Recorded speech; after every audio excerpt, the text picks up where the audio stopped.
Ameer Jumabhoy is my favorite polo player in the world and visits with us. Thank you very much for being here. No, thank you for having me. What do you think? You like the studio? It's like incredible, what we've done Absolutely beautiful. Hey, give us an idea of what you've got coming up, because you've got the you've got the big taste of Houston coming up. For Big Brothers Big Sisters. This is at the Corinthian downtown. The Corinthian downtown at 5 p.m. on Sunday, and it's going to be a lot of fun, a lot of good food, a lot of good wine. It's presented by Momentum Audi, and I just think it's all for a good cause, and that's what I'm really after, is to, you know, help a great cause like Big Brothers Big Sisters. This is the one I want to go to, because man, you're gonna get the best restaurants in Houston. Will be bringing samples by beer, wine, food, you name it. You guys, you don't want to be eating 2 days before the event. You kind of want to go there hungry and just try everything. Well, you sound like a veteran. You sound like you've done this before. Yeah, you want to go in hungry, so at least you can take advantage. Actually, this is my first time. Well, my logic is I'm playing polo that morning, which is probably going to make me hungry anyway,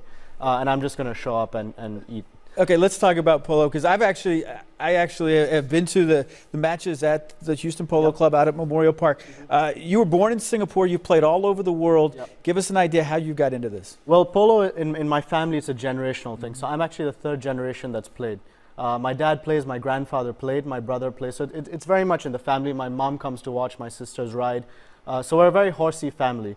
So when I was a kid, it was pretty much, you know, Amir on the horse, do you like it or not? And I loved it. Okay. So. You're at Rice University now? I am. What are you studying? Political science. So you've been in Houston for how long? Well, 3.5 years. I started at Rice in January 2010.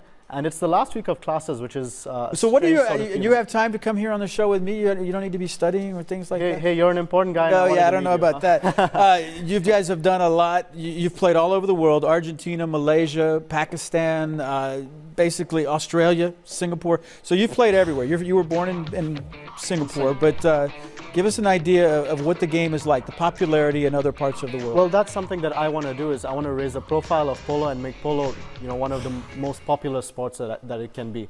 And I think when you pair it up with a social cause, it's a great thing to be able to do.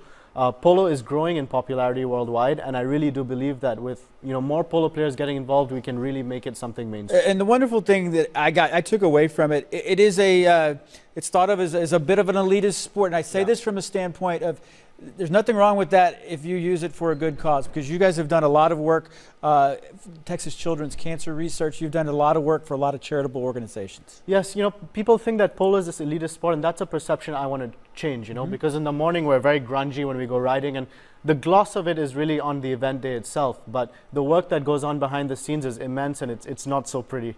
It takes a lot to put a polo player on the field, and it's a very athletic sport that requires a lot of passion and dedication. It's a very physical sport as well. Hey, Ameer Jumabhoy, thank you so much for being here.